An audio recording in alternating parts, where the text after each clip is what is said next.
Welcome to Fiber Hustle. My name is Chip. My name is Aaron. I love to sew spooky, magical things, if you will. I love to knit and crochet, love a good thriller, hate a good gore. Okay,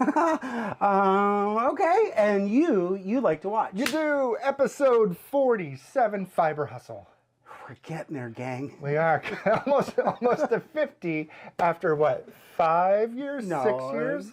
It's been a minute. It doesn't matter, but yeah, it is the fall season, it's the spooky season, and Chip is taking full advantage of Tubi 80s gore horror movies. You know, I'm surprised you actually brought that up because I love an amazing throwback 80s Halloween.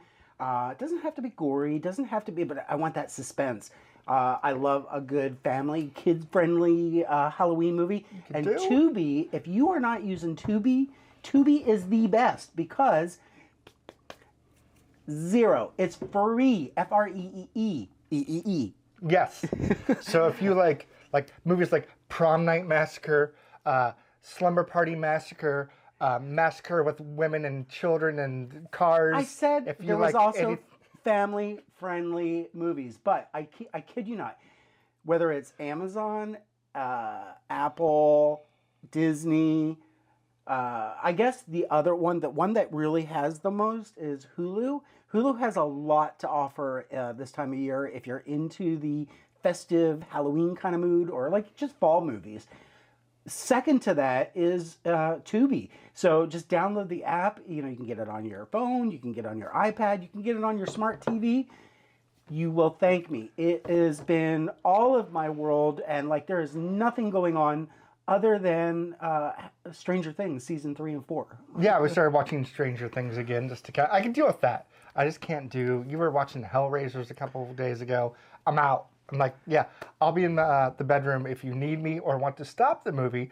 I will then come out and grace you with my presence. Yes. So, are you guys into the fall? I know, like Rhinebeck right now is like the premier event. That is like the social community, like calling all yarny people. Rhinebeck. We hope you had an amazing time. This one is wishing his friends that got to go this year 90% fun.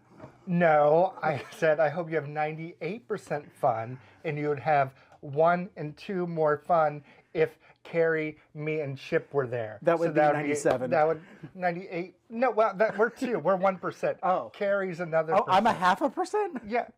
No, well, we're both 0.5% compared to Carrie. Carrie, they had to put a decimal in just to make it greater than 1. Exactly. No. From the pictures that everybody took, it looked like it was a gorgeous weekend for Rhinebeck. So, if you're on team, slow clapping on the West Coast. You might be in great company with the hashtag Rhinebeck FOMO.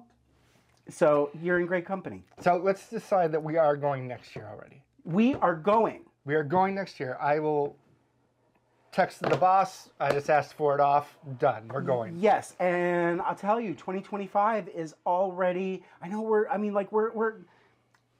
Gang, the year is coming. Like we've got so many things happening in the next couple of weeks, let alone next year. So we've just today gotten our calling all vendors for Flock, so we're going to be signing up for that.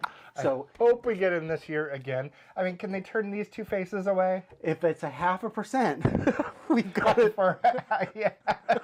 We've got a 0.5% chance. Yeah, so we're really trying to get in the Flock again next year because we've already talked about it, how amazing it was last year, and I can't believe that it's already time to sign up. We're just like, whoa! The email came last night. Yeah, so count us in for Flock, count us in for Rhinebeck next year. I've got QuiltCon coming up in February. There's going to be 10 of us that are going. That should be fun. Not you. This 0.5% needs to stay home. Somebody has to watch Seamus. He has to watch the cat. So what are you guys doing for getting back to the spooky fall? Are you going to bingo this weekend? We have a bingo this Saturday. It's closed already, so we have a full casting of characters and lineup.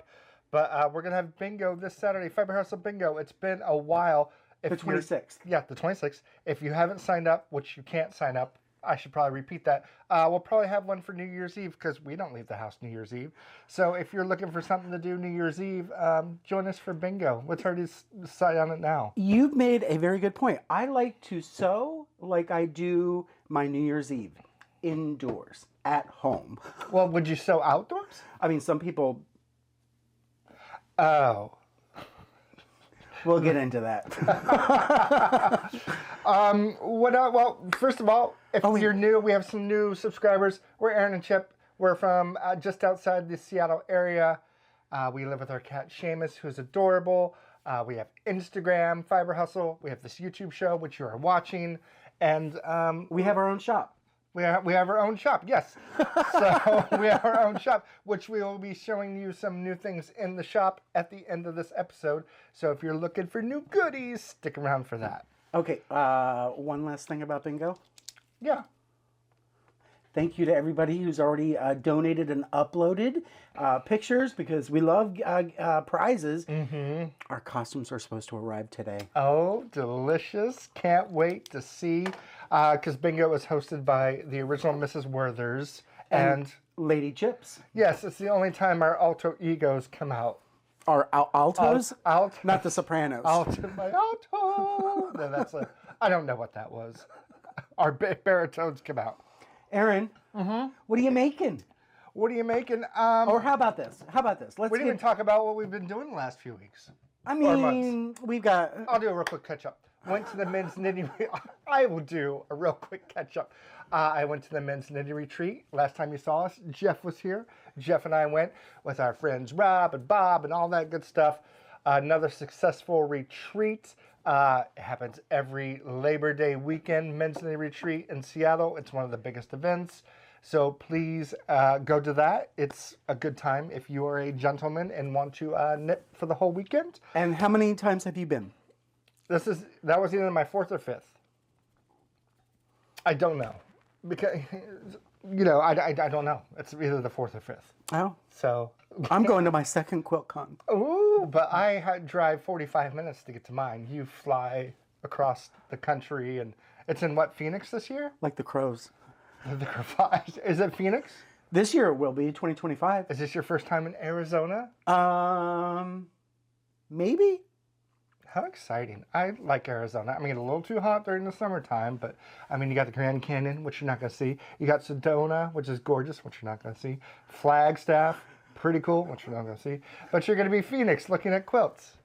So if I did go to Phoenix with you, I would probably side hustle it, maybe. Because Jim from Carrie's Gym, from the Creative Obsession. Her other obsession. Yeah, we're like, should we go and just kind of do our own thing? But then that it didn't fall out.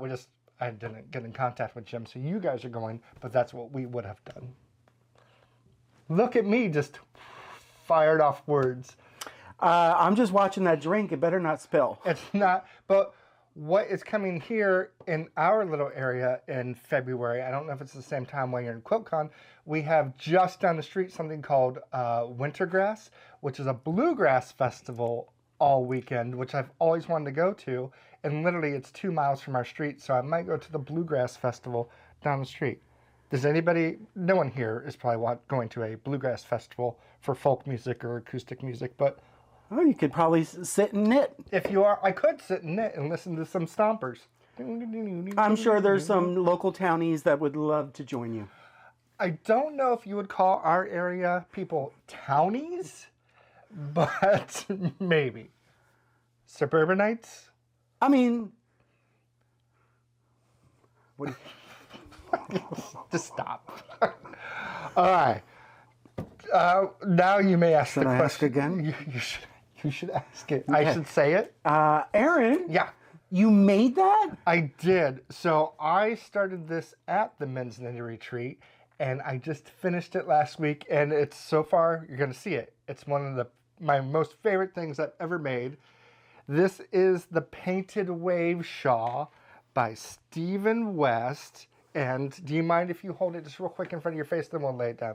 Look how big and glorious this thing is. I have not woven in the ends yet, but talk about a gigantic monster. I mean, just look at this thing. Isn't that gorgeous? It's very, very pretty. It's striking. It is. It's striking. It's just simply striking. Really fun to make. Really easy to make. So if you could do knits and pearls and some yarn overs, this is not that complicated. What you're going to need is 700 yards of this main color, which I used a blue. Which is the main color? This blue right here. That's every other line is the blue color, which is, let me give a sec. This is Fiber Story in the color of Midnight, and it's 100% superwash merino wool, approximately 400 yards. Now, when I visited my good friend Chevis, gosh, it's been 2 or 3 years, we went to a yarn store in, where's she from? Is it West Lafayette? No, that's Indiana. Oh my gosh, Fort Wayne, Indiana. We went to this yarn store. I got 2 skeins of this Fiber Story color of Midnight, and then there was a kit there that I used the kit for all these gradients that kind of go through different colors, except for this right here, this pop of, what is it? Goldish green yellow. That is my color, Fiber Hustle, in the color of Golden Kelp, because I wanted to kind of give it a pop as it went through. The funny thing is I looked at that and I was like, oh, that looks like golden kelp. It looks like Golden Kelp. Yeah, but this was super fun to make. It was a treat, a joy. It looks perfect. Again, pretty easy. You just need to find your own gradients and kind of color that it goes with the story.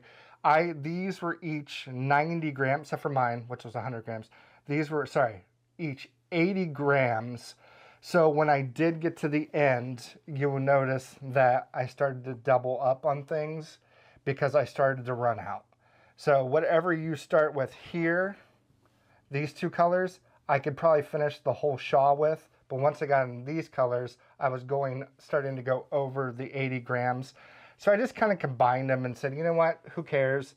I think I made it a little bit shorter than it needed to be, but it's big enough already. So it's interesting. What I'm seeing is, let's go back down. Let's go back. Okay, so it looks like you've got more of lace work here, and then it doesn't, and then the lace. So on these curves up, going that direction, you've got the lace work. Going this way, you don't. Correct. Not giving it, well, there's yarn overs involved and things like that, and I can't tell you too much because it's a paid-for pattern, but I think it's, well, his birthday sale, when you see this, just finished. So Wait, what? His birthday sale. Who? Stephen West. Oh, okay. Stephen West has a birthday sale every year, and whatever age he turns is the % off. Oh. Usually. So I think this year was 35% off. I bought a bunch of patterns. Wait till he gets to be 98. Yeah, God bless him. I hope he does. We won't be around. One thing, kind of silly, I left a stitch marker in here. You know how sometimes you just get stitch markers caught? And then I think I put it down and said I'll get it later and just started knitting again. And now it's stuck there. But I'm like, do I keep that as a little design element? Or is that something I actually want to cut up and take out? So, yes. I give this a 10 out of 10, really fun to make, super easy. So if you're looking for something to do with those mini skeins that you have no idea what to do with, just find a solid color and then go for it. Make sure you at least have, I would say at least 8 different colors in this just to get it this kind of size. Or if you do less colors than that, make sure you have more than 20 grams each. Like if you had 50 gram balls or 100 gram balls, I think it would be perfect. But yeah. I am super excited about this one and ready to take it out on the town tonight. Have you taken it out? Have you worn it? I have not worn this one yet, so I'm curious to see what I can do with it. That sounds weird because it's just a shawl, but you know, I can wear it a different way around myself or do a little, you know me. Well, you might want to weave those ends in first. But do you need to, or should I just kind of braid them to kind of give it a fringe look? You would hate that, wouldn't you? Actually, not with this pattern, no. Yeah, for some reason, these aren't bothering me. I mean, Does it go the entire length? It's not, yeah. It's not 100% Stevie Nicks, but it gives a little Stevie Nicks fringe vibe. All right. Yeah.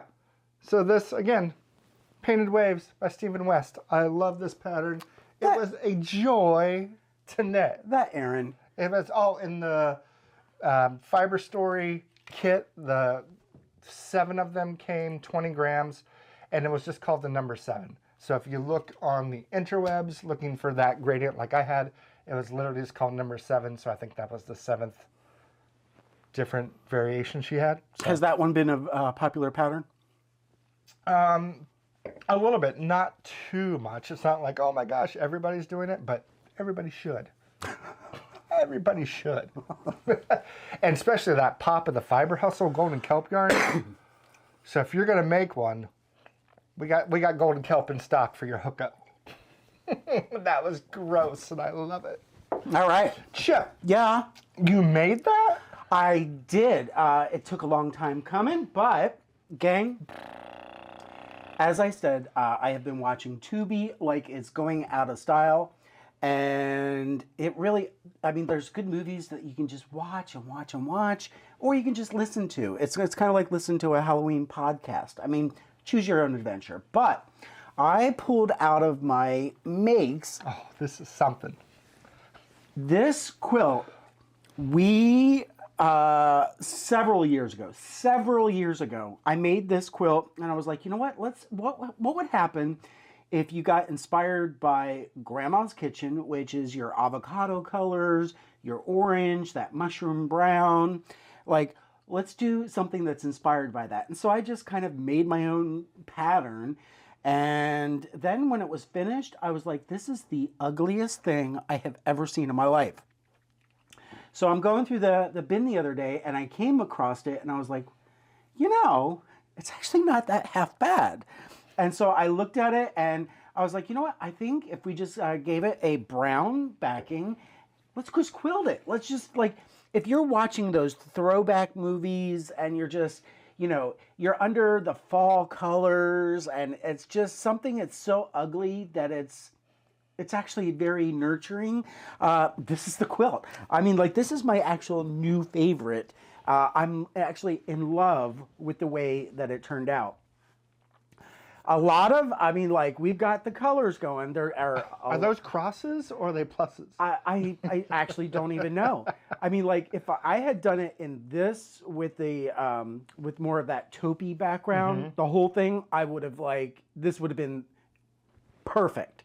But then when I was like, okay, but you got to get that orange in there for Grandma's Kitchen. Had this been all just this, that would have been a whole nother lane to go down.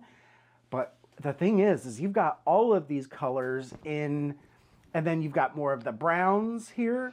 Like, It's definitely fall. it's definitely fall. But I will say, I am in love. And I actually had to order more backing fabric because I didn't have enough. And the funny thing was, I went to reorder this backing, this brown. It's a Connecting Threads tonals. It's actually not even a wide back. I think it was just like a normal, 42, 44 inches for the width of the bolt. I ordered it 3 years ago, and I got 3 more yards of it so that I could completely just piece the backing. I'll tell you, the two... We know 100% that this is 2 different dye lots, but you cannot tell. What's really awesome is, let's go down here. So this was, I didn't really notice that this was at the, like, towards the salvage end. There's a little bit of white, but I don't care. But literally, if you look at this side and this side, it is so freaking close. I can't tell you in this moment which was the fabric that I got 3 years ago and which is the one that I got just like a month ago. I am totally in love with this. All I did was on the long arm. This was a really good project to practice, and because this is the first one that I've really done on the long arm.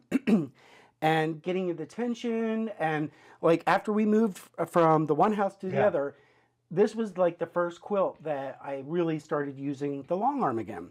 And so I really wasn't worried. Like, this was not a real precious, expensive quilt for me. This was something that was perfect. I just did widthways, the length of the quilt, just did, That's what was all it, it needs. matchstick quilting. Yeah. But it was really good to really practice and like getting and adjusting that. And I had hours and hours and hours where my thread kept breaking. And I changed the needle, I changed the thread, I changed so many settings. The bobbin tension, the top tension, I kept trying to find that secret sauce. We got it so perfect that the top thread is this, it's actually a cream. So all this matchstick is a cream. And when I was going from left to right, I was just going left to right on the long arm. I had my channel locks that would ensure that you get a straight line. Well, I finally got the I got the tension right because I was using a cream on the top, but a brown thread on the back. I literally was going to ask that. I'm like, why can't I see the quilting on the back? And I was going to ask if you used I was going to have a press conference that you're already going there because I can't even see the thread on the back. Exactly. And so that's like when you're quilting, whether it's on your domestic machine and you're using, you're more the paper versus the long arm where you're the pen. The idea is you have that backing fabric in a layer of that lasagna.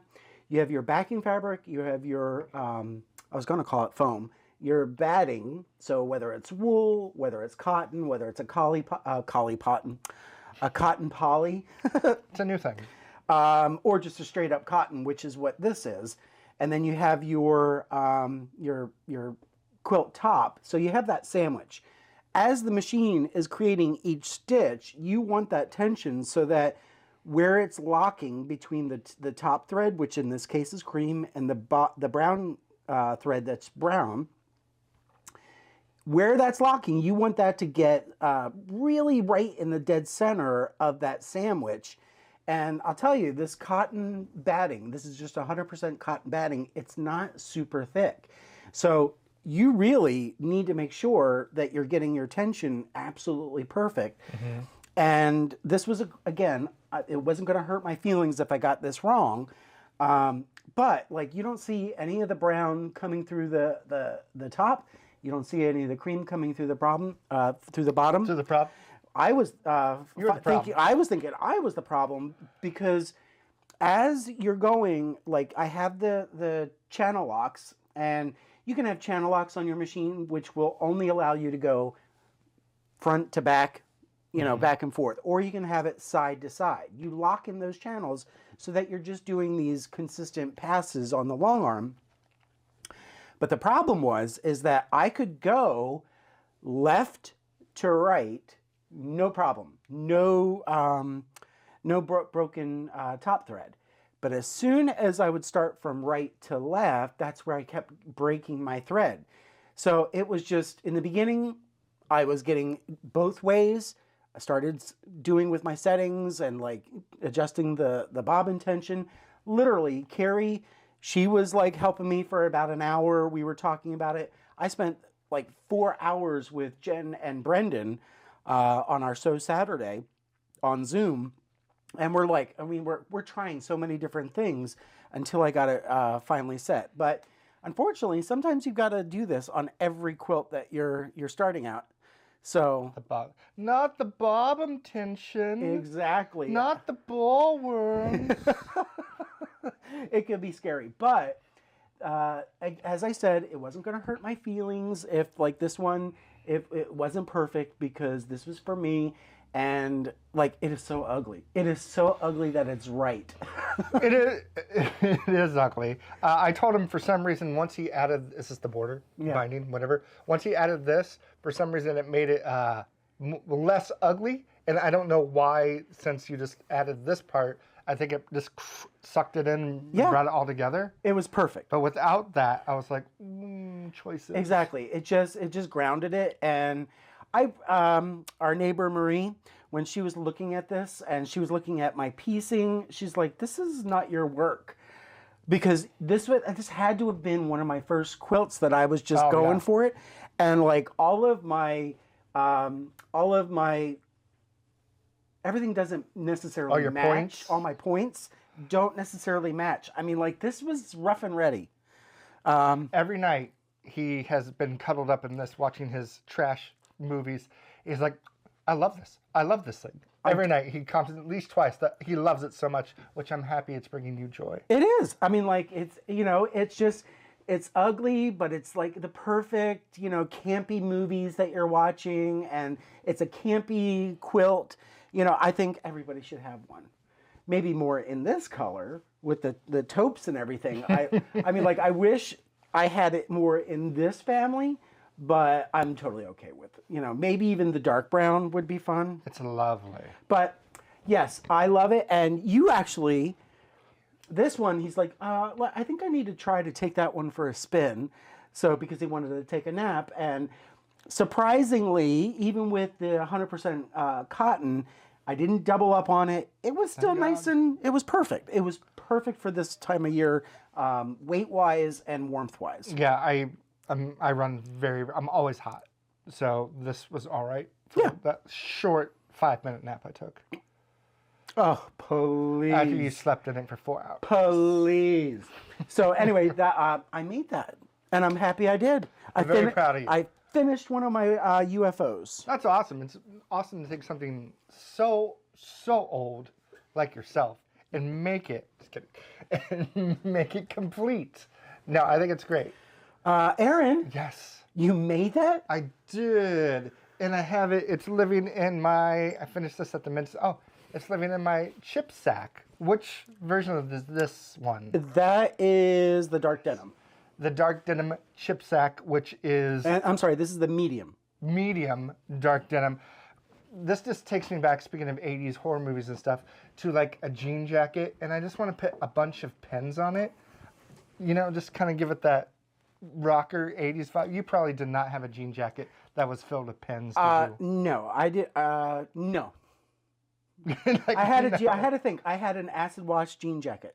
Mine was an acid wash. Acid wash. I got mine in 6th grade, and I just remember my little Iron Maiden pin is right here, and then I had some other pins around it, and I still have that Iron Maiden pin. I'll go get it. Kidding.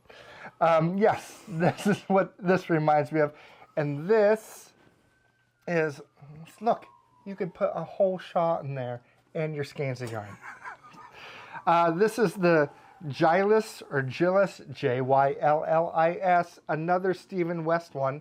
And you're probably like, that doesn't look like a Stephen West pattern. It's because it was one of his first ones before he really went from here to Pluto.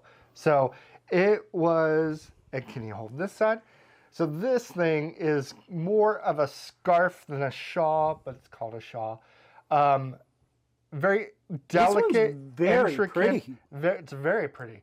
And one solid color. This is Serial Knitter's yarn.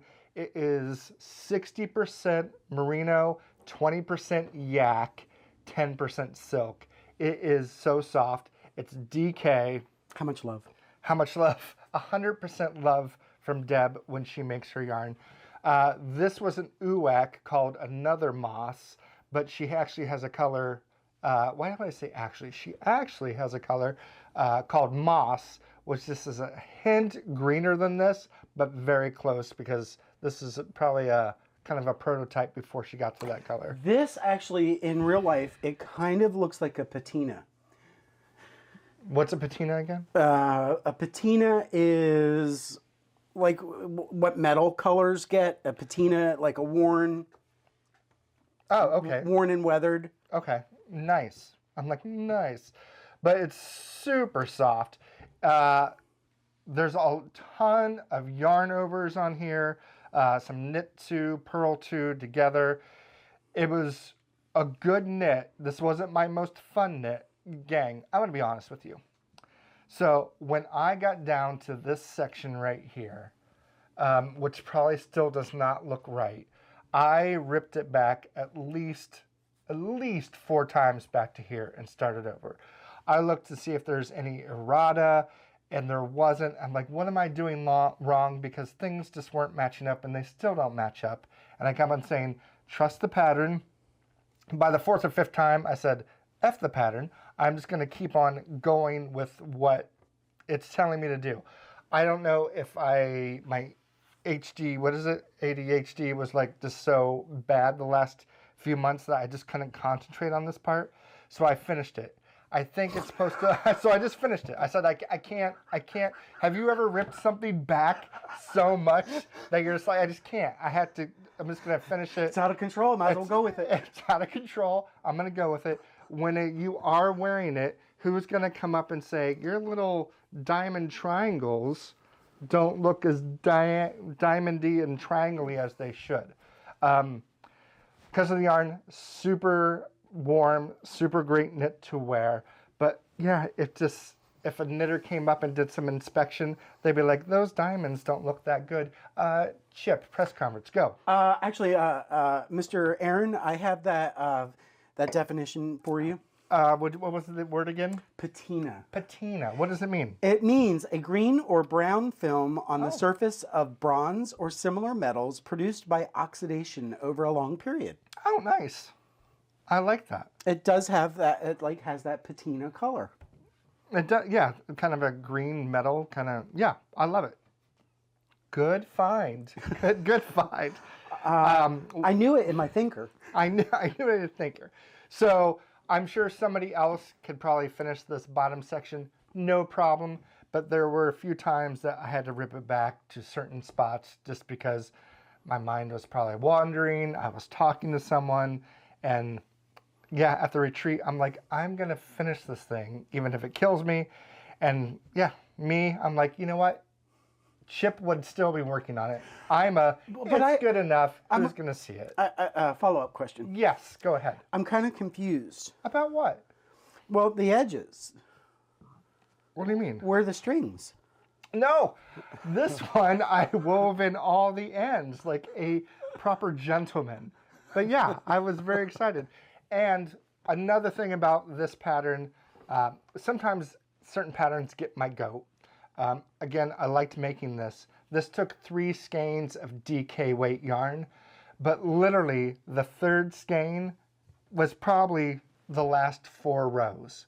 So I'm left with all this yarn, which is great. I can probably make a hat out of it, but sometimes it just gets my goat when there's a pattern that says it takes 4 or 5 skeins and you use probably literally like 20 yards of the 4th skein. It's like, first world problems, obviously, but could you written it just so I didn't have to buy as much yarn because I have all this left over? And the last thing, which is not a complaint on the yarn, because it's this. It's this? It's this. Oh. So because of the yak and the silk and how soft it is, I wore this a couple days ago, and I took it off, and I'm like doing stuff, and the person who sits next to me at work says, you got a lot of fuzzy stuff all in your beard.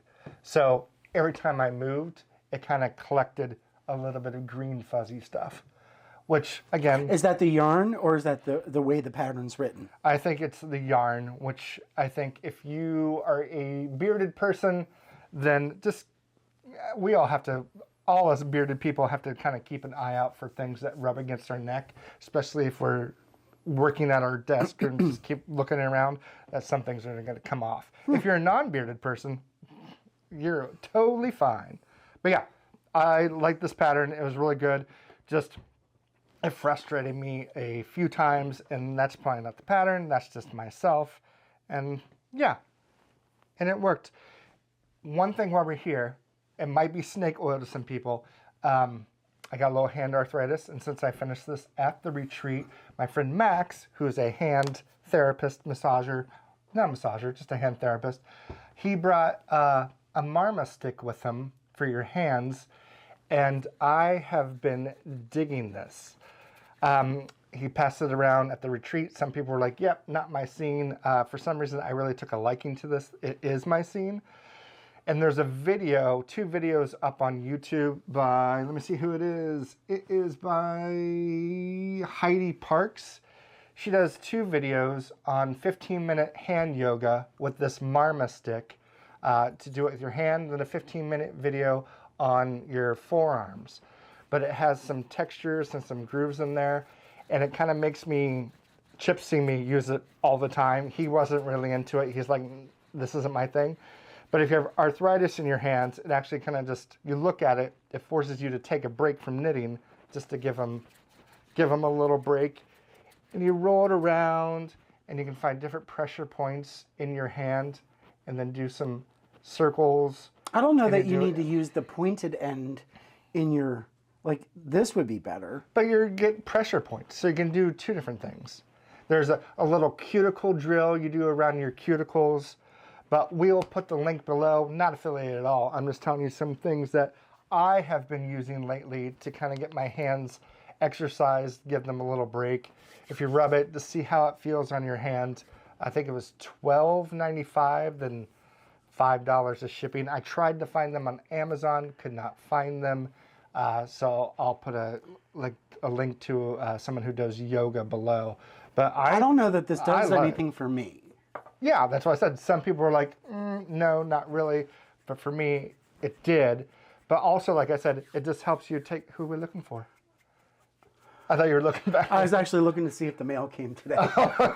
Yeah, but it also just forces you to kind of take a break and pay attention to your hands. So yeah, for me, I really liked it, and I use it all the time. For you, it might not be your thing, but yeah, it's good. It's good. Yeah, I mean, like if it makes, if you feel like you're getting some kind of value out of it, and exactly, it's got a lot of texture. Oh, you can't see it. So fine. Put it here. Don't. And down. It's got and now me. Yeah, it's super light. I like it. But it is a marma stick, and I use it all of the time. So if you use it, give it a try. See what you think. Let me know. Oh, and I like to kind of do this part on my points of my fingers. It gets in there. Yeah. So anyways, that is my Gillis Shaw by Stephen West. Yes. You hear? So, ask me. Chip. Yes. You made that? I did, and I was looking at the front stoop to make sure that the post office came and picked stuff up, because when we make a sale, we like to get it out. Yeah, we don't sit on it. We're like, get it going. We love to play, and unfortunately, we have a floating crew of who is actually playing our mail carrier, since ours retired. I was going to say we lost her, but we lost Sue. Well, yeah, we didn't lose Sue. We didn't lose her. She's just like retired and peace moved. out with the Yakima. And we could always count on her. Like our mailbox was like way down the street. I mean, like if she was picking something up, she would actually bring the mail to you, not these folks. And some days, like you're ordering for pickup, and then at 8 o'clock at night, you'll get a message that says, "Oh yeah, we picked your stuff up," and they're like, by my front stoop, it's still showing here. So they lie. The young kids, they're all the young new carriers. They don't do what. So okay. So anyway, but what I think I have one left. This last week, I was like, Tubi, do your thing. Guide me through the holiday season. This is my holiday season. Christmas is not my holiday season. This is my holiday season. So we were looking at the one of the first Halloween little chip baskets that I made, and this year I was like, you know what? I have just enough yardage to put 8 in the shop, and so cute. They are adorable. So what I'm loving is that you could have. I hear It's beeping. some kind of truck. You could have the catty eyes. Here they are, kitty, or you could have the stinker.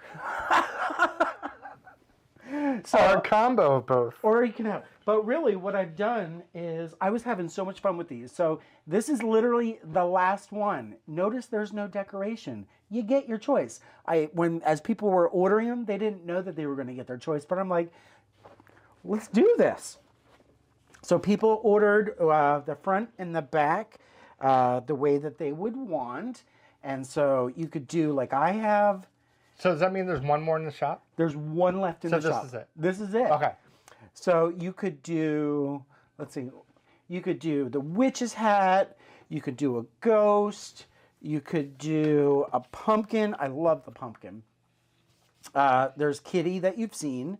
There's a maple leaf, a spider, a bat, and then what kind of leaf is that?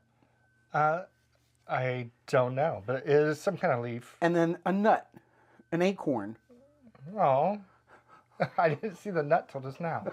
It's cute. But yeah, so it's fun because you can choose your front. If you want kitty on the front with some rhinestone eyes, and then kitty on the back with a rhinestone stinker, or if that's not your thing, you could do the pumpkin.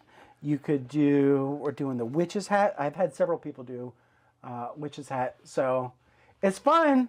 I love how it looks like a sunset, spooky kind of themed fall. The maple leaf. And what size is this of chip basket? Medium. Medium. You can fit a lot in a medium. So what is today? Today is the 22nd. There is enough time to get this. And you know what's fun? It's the 22nd, but they will not see this until like the 24th. Oh, shit. Okay, well, all right. So, but can you imagine? We don't hold it like that. You can. You could put your Halloween loot in there, answer the door, and say, trick or treat, and you could show them the kids the stinker. And then if you're an unfortunate like us, we don't get any trick or treaters. We were down to 5 years ago. We were down to one, and like, okay, now we're on a busier street. We're crossing fingers. This one already picked 2 of the worst, nastiest candies, apparently. I picked the ones that were on sale. So he had a combo with a fellow Costconian. I got shamed at the candy bars I bought. And I said, sir. No, what did he say? I'm saving some money. He's like, nobody wants these. Who's going to buy these? I was like, excuse me. I'm going to grab these real quick because they're on sale. And what were they? They're, okay, no, there's some good stuff. 100 grand, Baby Ruth, Butterfinger, which I like, Reese Pieces, Hershey bars. I don't think the kids like the regular Hershey bars, and Crunch. And the ones that were not on sale, which were still the Snickers, Twix, M&Ms, which is the box I really wanted, but I always go for the deal because I am cheap. And then he said what? He said, I don't know, who's going to buy these? The ones I don't remember what he said. Something about the ones on sale.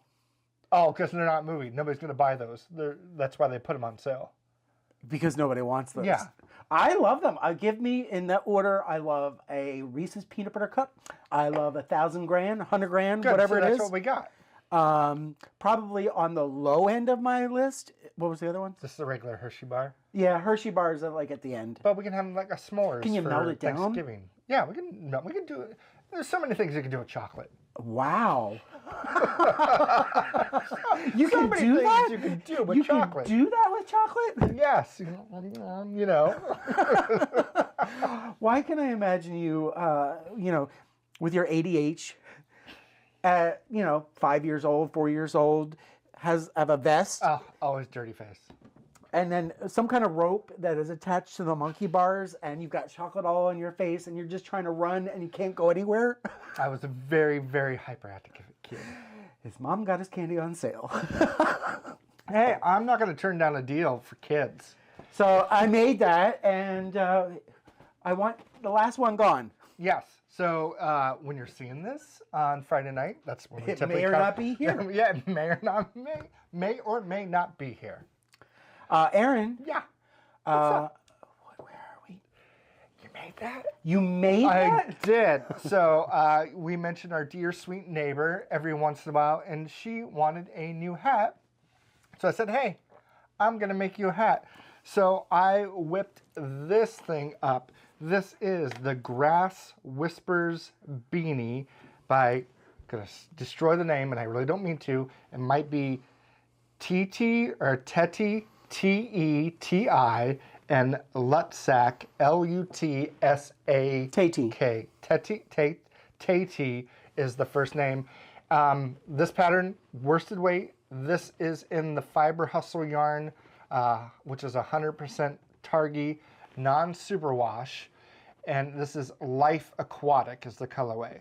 Now, I think the example in the picture that she had for her knit was 100% completely brown. And I feel like you could see the definition of what we tried to do here. There is cables that doesn't really look like cabling. Let me put it up here. And you can kind of see the crown and it goes down. It's almost like trees, but it's really not. I don't even know how to describe. What are you doing to me? Yeah, I don't even know how to describe this pattern, but as you can see, it kind of goes up and then fades. There are 4 different sizes in this pattern. I see diamonds or kites. Kites? Yeah, I can see that, especially with the crown top. The kites. The kite? That's actually a quilt block. I keep on going the wrong way. Okay, there we go. But yeah, this is, I love this yarn, guys. I mean, even though it's mine, I love a Targhee yarn that is worsted and non-superwash. It just feels good. It just makes my head feel good. I haven't put this one on because I know I'll stretch it out. Out of the 4 sizes, I made the second one for her because the first one looked a little small, and I think it went up to 23. I'm a 23, and I knew that would just be like, cover her face. So I am excited to give this to her. 1x1 ribbing, then you will need a cable needle. I used my Licky. Every time I make a hat, I use my Licky needles. And this is 3.5 millimeters for the ribbing, and then 4 millimeters for the rest of it. I think it's good. Would I make this pattern again? Probably not, because I'm a TV knitter trying to watch things. Each row was 100% different, so I'd keep on looking at the pattern. There's no pattern that you're like, oh, I got this down, I know what the next row is going to be.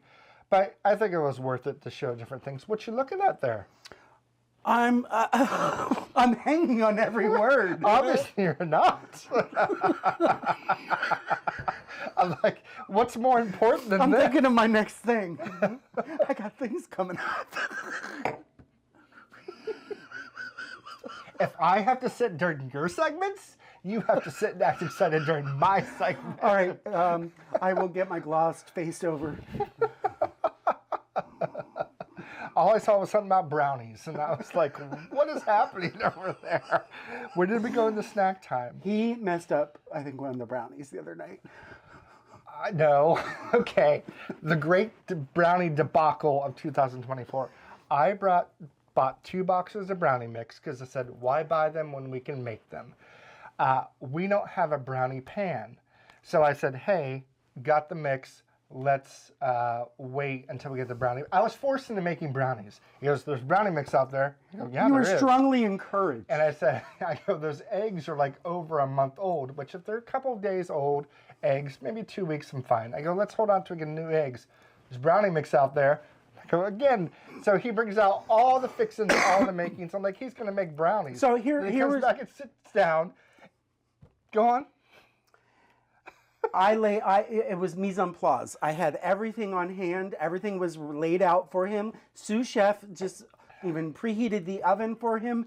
And I said, go forth and bake. I was like, thank you. But the thing is that I had made deviled eggs earlier this past week.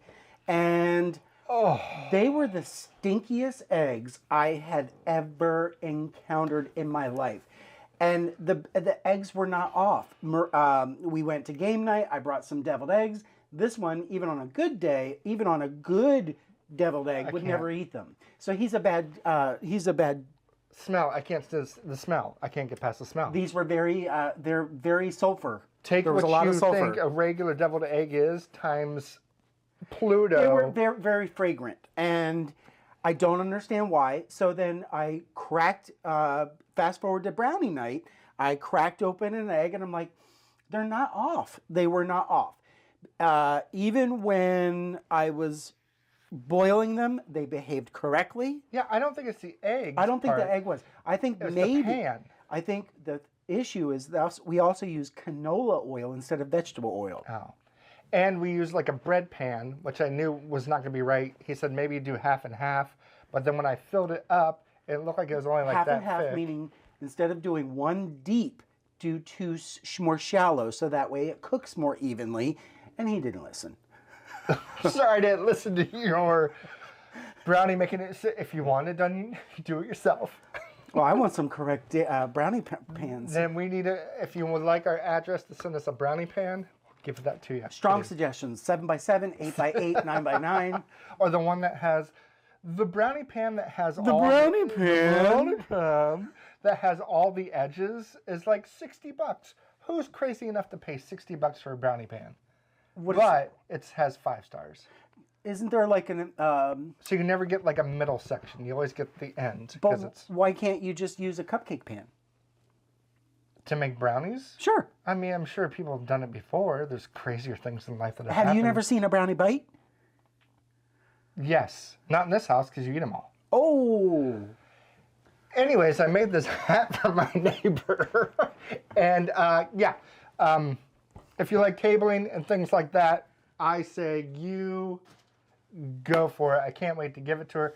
Maybe I'll try to snap a picture and put sunglasses because she's 90. She doesn't want to be all over the internet, but I'll see what I can do because it has to be shown. Marie is going to love it no matter. Yeah, true. And I really want to put it on because it feels good. But you know what? I'll knit something else. Chip. Yes, sir. What are you making? No, I'm still like, what did you made that? I'm finished with you made that. I'm not. You are? Oh, you made that? I did. I have been on constant churning and like attacking at these UFOs. And so a long time ago, Way back in 2022. I did a wall hanging, which is the it's based on Mondrian. Actually, Pete. He went by Pete. Pete Mondrian, and I absolutely love this wall hanging. Now, with the similarities to the quilt that I just showed you, is I did machine bind the machine bound the edges. So there's no hand sewing. I know that some people love to do hand binding, but that's not me. So I just do machine binding. And then when I was doing my quilting, I threw this on the long arm, and all I did, it was so easy to work with. All I did was I followed all of the black lines, and that was all I did. I did 2 layers of cotton batting because I really wanted this to puff more. And I'm absolutely thrilled about the way that it turned out. The only thing, actually the pattern, I don't know if you consider this a pattern, but anybody who has EQ8, which is the electric quilt software, it's available on Mac or PC. They actually have this as a paper piece. So I think they have like 8 different blocks that you can print out your paper, and then you're just sewing to the back of the paper. Pete Mondrian, he was all about the primary colors. And what's interesting for how modern this is, he was born, that's what I was looking up. Oh, okay. That's what I was looking up to try to be a good host, not a good co-host. He was born in 1872 and passed away in 1944. I mean, like almost 100 years ago, we're looking at how modern and how influential this still is. I remember in the 1980s. Was it 80s or 90s? Bill Blass was a fashion designer, very much into color blocking. Just very, very contemporary, and it makes for a great wall hanging. And then the exciting thing for me is that this is my first. I've got some good friends. Carrie Shields of the Creative Obsessions. She has done all of my hanging sleeves for me on my other quilts, and she did warn me. She said at one point, you're gonna have to do this for yourself. And so I did. On this one, I actually made the hanging sleeve, and actually it's fun. You can see the quilting that I did here on the back. And it was, there wasn't anything about having to worry about perfection. You see some of the lines are just wonky. Does not matter, does not show. But this was the only thing. So the top part of the hanging sleeve is actually trapped into the binding. So you don't have to, I didn't have to hand sew that into. Sometimes, like you have, putting this in knitting terms, help me out. There's an afterthought heel. Yes. What does that mean? Basically, if you you knit a whole tube, a straight tube of a sock, then it's finished, then you're gonna find somewhere to cut in and put the heel in after the tube is finished. Okay. And then versus actually doing it while you're going. Yes. Okay, so this is the same principle. So you can do your hanging sleeve if you know that, hey, right from the get-go, that this is going to be hung. Mm-hmm. You can create this sleeve, and which is nothing more than a tube that goes into and gets trapped in the binding. Okay. Then there's another way of doing this where it does require even more hand sewing, that you're putting this sleeve on after the fact. You've already put the binding on. I knew that this was going to be hanging, so I did it. I trapped it in the binding. So I really only had to sew a little bit of the side where Jim made me a hanging. This is just a piece of wood. Like, this is really scrap wood. And this is enough to hang the quilt. And then voila, literally just a couple of T-pins that are stuck in the wall, not great big huge holes, and you get this that hangs. Yeah, it's in our hallway now, and it looks great in the hallway. Carrie also chose where it was going to hang. Did she really? Yes. That was very nice of her. She might as well just move in. Yeah, so she has some decisions that she gets to play out. But I will say, I am not a huge fan of using white, whether it's the other quilt that I just showed you or this one. No matter what you do, you're going to see some of the fabric from underneath, and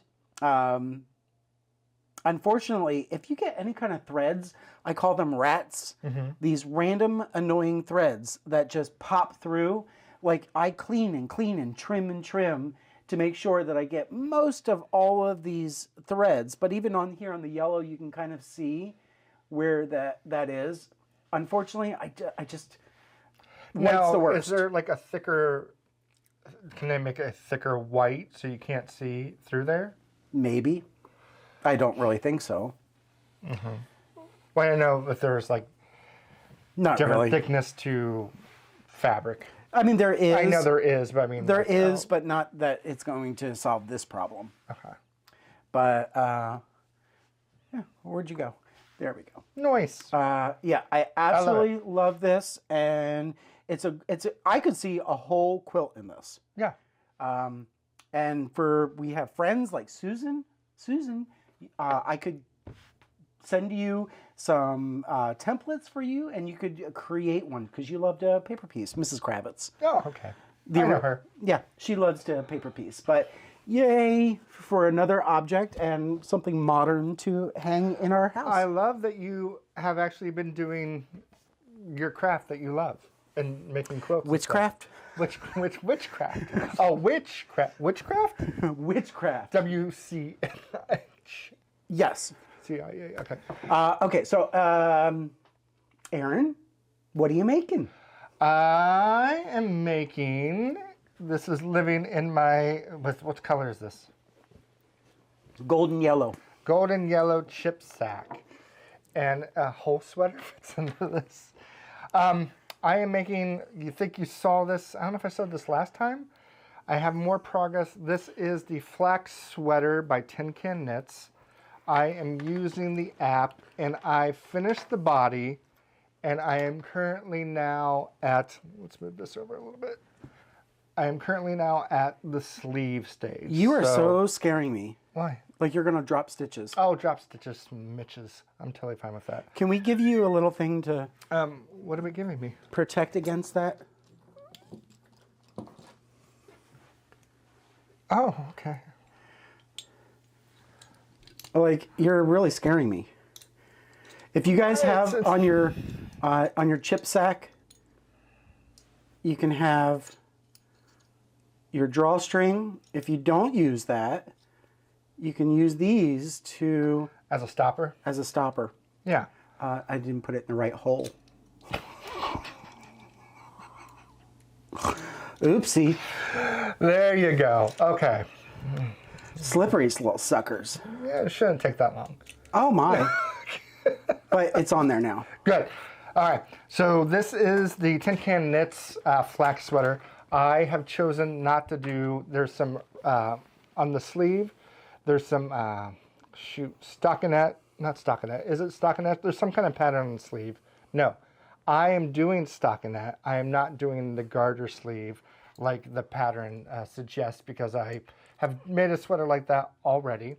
This is the 3x XL. At the time, my chest was 51 when I started this. Really? Thank you. Was 51. That's all muscle, babe. 51, and then I was at the awkward thing that I think it was 51 or 52 was the 2XL.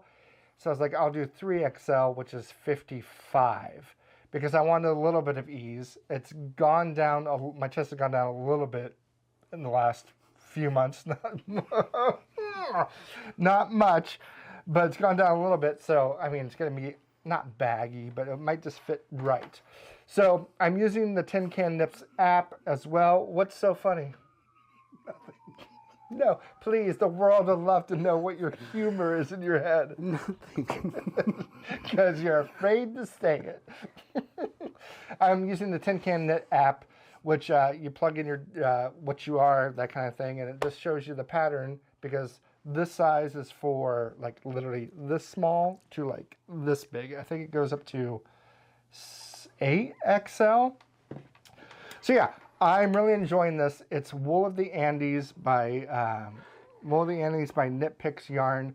This is in the color of Peacoat, and this, I don't remember, it's not almond, but I knew I wouldn't have enough to finish it all in the Peacoat, so that's why I added just random stripes. There was no plan to it. What I am coming across now, though, is once I started this arm, I have enough to get me here of the Peacoat. I ordered Peacoat maybe 3 years ago during a Black Friday thing. It came, I loved the color of it. And then I think a year later, I ordered some more. The problem is, different dye lots, a year later, there's a very noticeable difference in the Peacoat I got 3 years ago to 2 years ago. So what I have to do is get to this point with the old lot. I have to move on over to this sleeve, get to the point as well, and then I'm going to finish it up with the new dye lot, because there's going to be a little change. I don't think you can see it probably on camera, but you can see where it changed, right? I don't know if you're going to be no, it's too dark. Right here is all this color, but once we get into here, it's a different dye lot. And it's a little bit. So this is darker. Yes. And then to here, there, I mean, like, it's not like. It's not like, it's bright. Oh my gosh, it's lighter. It's like, oh, it's that looks a little bit different. So this part is going to be a little bit different just because of the dye lots. Not a huge deal. I'm assuming if somebody else was making it, they might have a fit about it. But I mean, what can you do? I ordered things a totally different year later. You didn't plan. And I didn't plan on making the sweater. Yeah. And I didn't plan on making the sweater this big. But that's where my life is at right now, so what? Who cares? So yeah, tin can knits, flax sweater, worsted. I'm using my Chalgu needles 5.5, and I'm using the Chalgu mini set 5.5 as well for the sleeve, and just making my fingers go doing these sleeves, and I'm enjoying it. I think it's gonna fit pretty good. I'm afraid to block it. I don't think this is non-superwash, so it shouldn't grow too much after I block it. But I'm afraid, like my Montrealer that I have, I really need to probably give that a good washing because I washed it a lot. But that was made out of Malabrigo Rios yarn, and I didn't block it once I finished it because it fit so perfectly. I was afraid it was going to go like from fitting good to just like super baggy because non-superwash grows. No, superwash grows. Non-superwash does not grow as much as superwash. So I might give this a steam blocking instead of a wet blocking just to kind of get the stitches going together and see how it is, because I don't want this to grow anymore once it's on. But yeah, I think the stripes, when I put it on to test it, look perfect where they're at, so I'm very excited about that. It just adds a little bit more of a pop.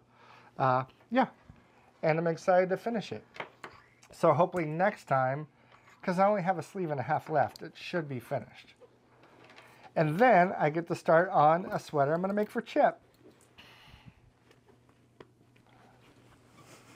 Maybe. He has been asking. We haven't decided on a sweater yet. Whatever I show him, he's like, no, but we'll find something. Aaron has been asking, what do you think about this? What do you think about this? I didn't realize that you were actually starting to near commit to making me a sweater, and you know, this will be fun.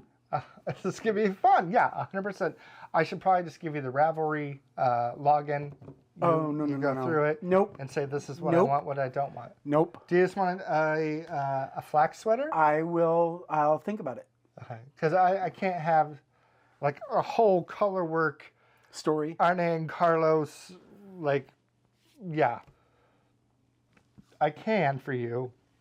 I'd rather not for your first sweater have a whole fantasy going up. I mean, you're worth it, but what my time is worth. But here's the thing. Well. I may only ever get one in my life. Very true. But it might take my whole life to finish it. Right. We'll figure it out. And it must be worsted. We're not doing fingering. Okay. Yeah, I'll even go DK for you. Okay. Okay. Chip, Yes.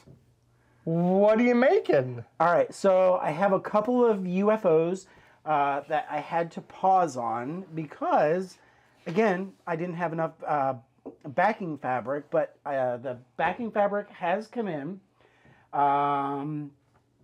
I've got, if you recall, this fall quilt.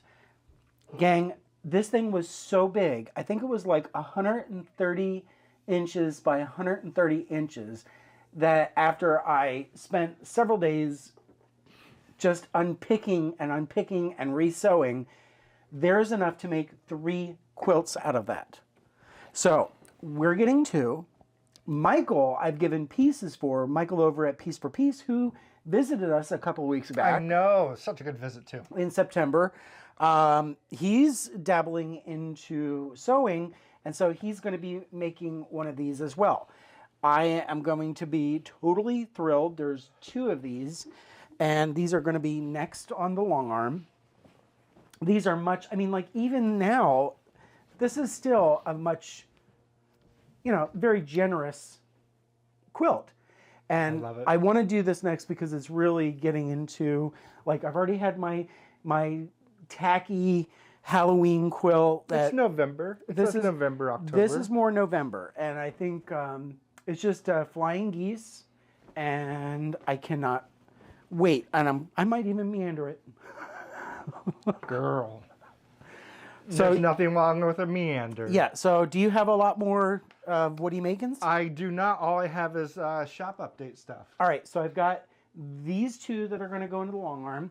And then I've got my FOMO quilt. Now that I'm I've got the long arm. There's nothing on it. I'm going to finish this one. I was waiting for a gray background, and I would love to just get this one. How big is that one? It looks not as big as normal. It's actually this could go on the couch, Okay. on the bed. Okay. Yeah, and this one is again. This one could be dead of winter because it's so dark and gloomy.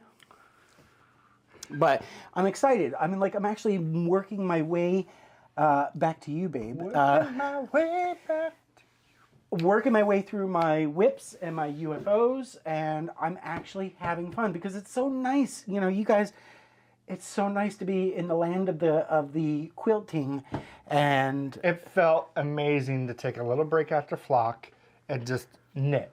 I mean, because we didn't have any projects 5 months before flock because we know what to expect next time, so we know what to do. But when you are working, you're still doing your craft, but for, I don't know, I'm trying to think of how to say it. yeah, when you're working towards a shop goal is much different than working towards a personal. Yeah. You know, like. You know, we have friends that they make and make and make, and they keep nothing. I know Jen is like that. I know Susan's like that.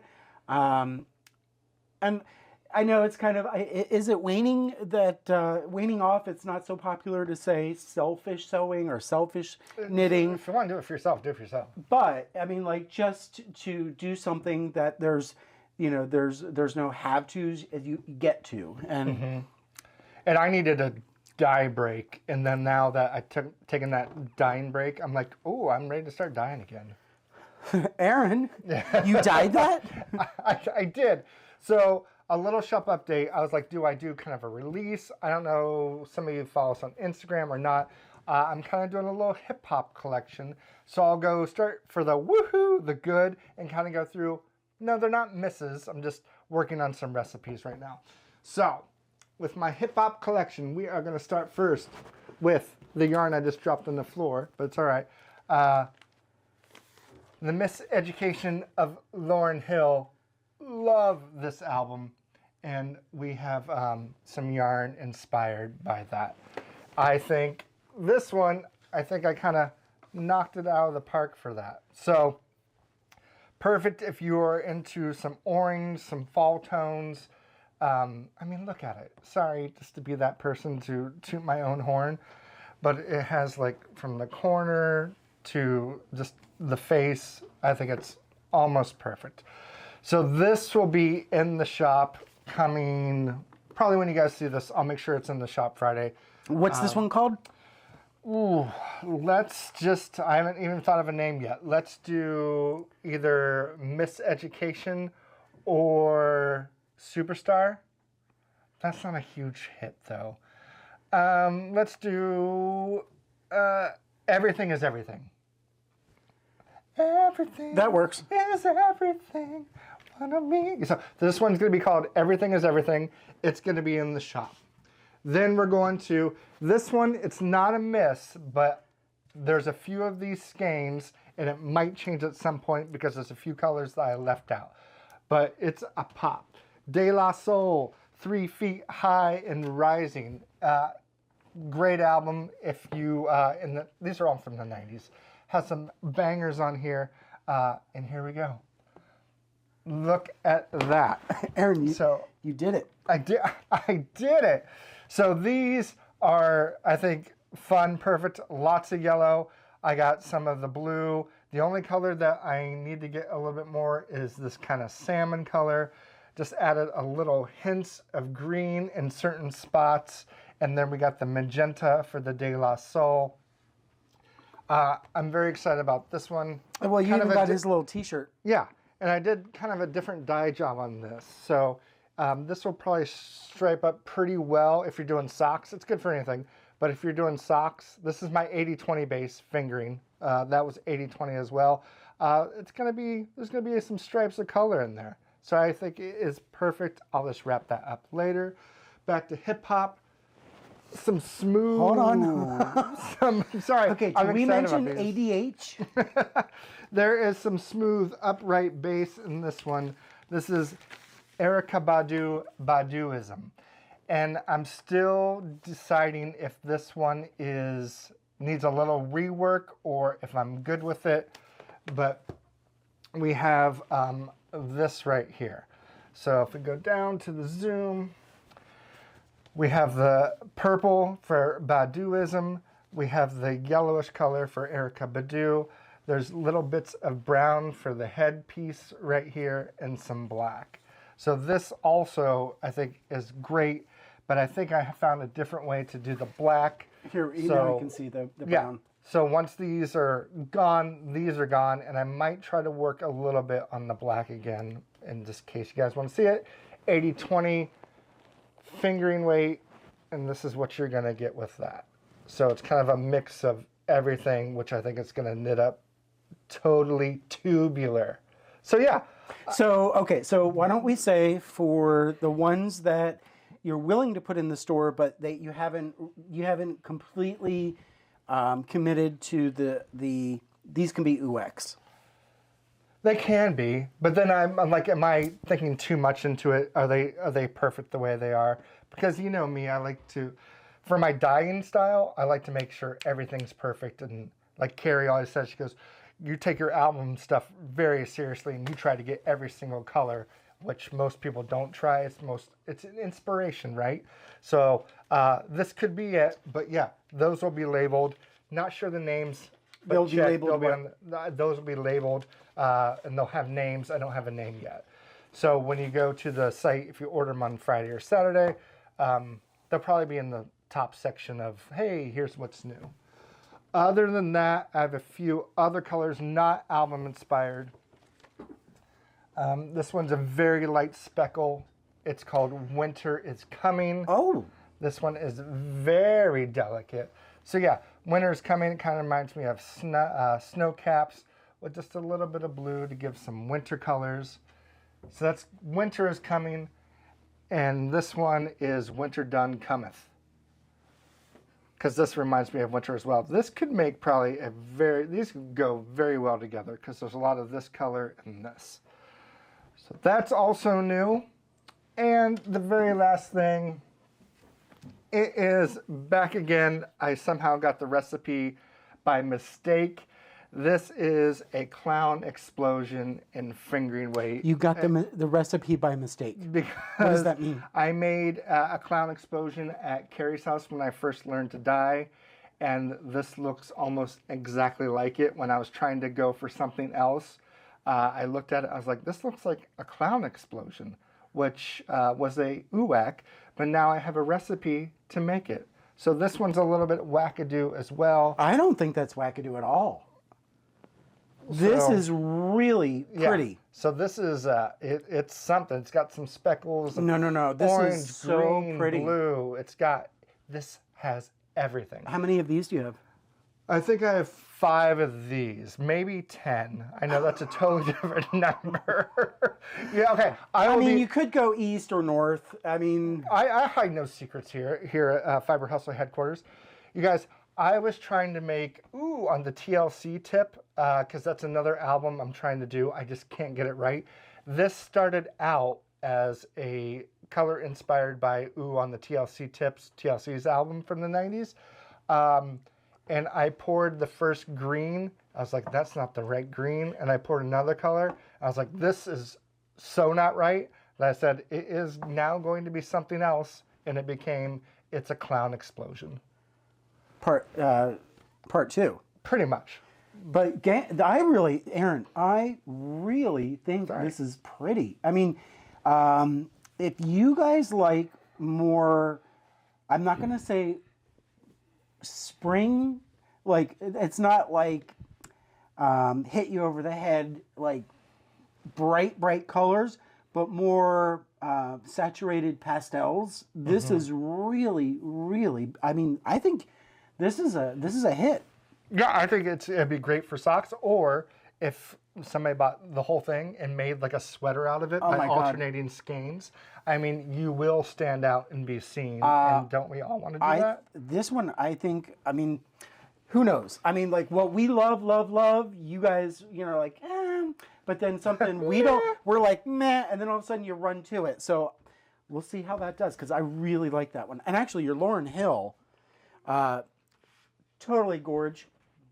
It is. I love this. And I've been listening, when I dye these colors, I listen to all these albums as I'm dyeing it. So sometimes I've listened to this album 3 times because I'm dyeing it, and I had to repeat the album. There's just so many good songs on each of these, and I only dye albums of music that I listen to. I've been asked a couple times, like, hey, will you dye this? I'm like, I don't listen to that artist. Oh, snap. The Eagles, not my thing. But yeah, so I'm excited about some of these new colors, which are going to be in the shop soon. Question. Yes. What would a Phil Collins inspired yarn look like? Vomit.